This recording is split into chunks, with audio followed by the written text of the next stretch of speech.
Kita sa CCTV ang lalaking yan na nakahubad sa labas ng isang subdivision sa Taguig City. Maya-maya, sumenyas ito na tila may tinatawag. Maya-maya pa makikitang isang batang babae. Nang lumapit, kinausap at makailang beses pang hinawakan sa muka ang bata at tila may ibinubulong pa. Nakaalis naman kalaunan ang bata pero ang usapan nadinig ng mga kapitbahay bagay na naireport sa ina ng bata.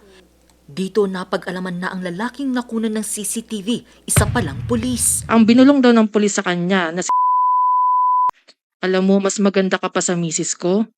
Pwede bang pakis? Kwento ni Andrea, inutusan niya lang na bumili ng yelo ang anak nang mangyari ang insidente. Bilang isang nanay, sobrang halo-halong emotion yung naramdaman ko kasi hindi deserve ng anak ko yon. Ang nakakaalarma, nadiskubre na ang batang babae matagal na palang katsyat ng pulis. Gabi na yun eh. Wala pa si mami. Ay, hinintay ko. Ngayon yung nag-reply. Sabi niya, buksan mo yung pintuan nyo. Dadamayan kita, pupuntahan kita dyan. Maligo ka, titingnan ko. Ang kaso, naidulog na sa Napolcom.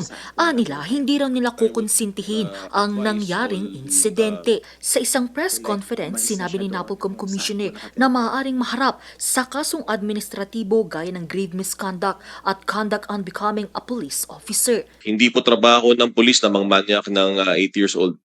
Ang dapat pong tungkulin ng pulis ay pangalagaan ng safety at welfare ng lahat ng tao, ang publiko. Kailangan talaga natin isawata, itigil, tanggalin ang mga ganitong klaseng pulis sa serbisyo dahil sila ang sumisira sa uniforme at serbisyo ng pulis. Pero makakaasa po kayo ng Philippine National Police ay enforces a strict zero tolerance policy against any sexual harassment and gender-based misconduct within its rank. Sinibak na sa pwesto ang pulis na sangkot at nasampahan na ng kasong paglabag sa Safe Space Act at Child Abuse sa Piskalya. Hindi pwedeng shortcut, hindi pwedeng kahit sino na lang pwedeng maging pulis. Dapat masigpitan pa natin ng triple ang proseso ng pagtanggap ng mga pulis. Nananawagan si Kalinisan na i-report sa Napolcom ang pang-aabuso ng mga pulis, kasabay ng panawagan sa paghihigpit sa selection process ng mga uniformed personnel.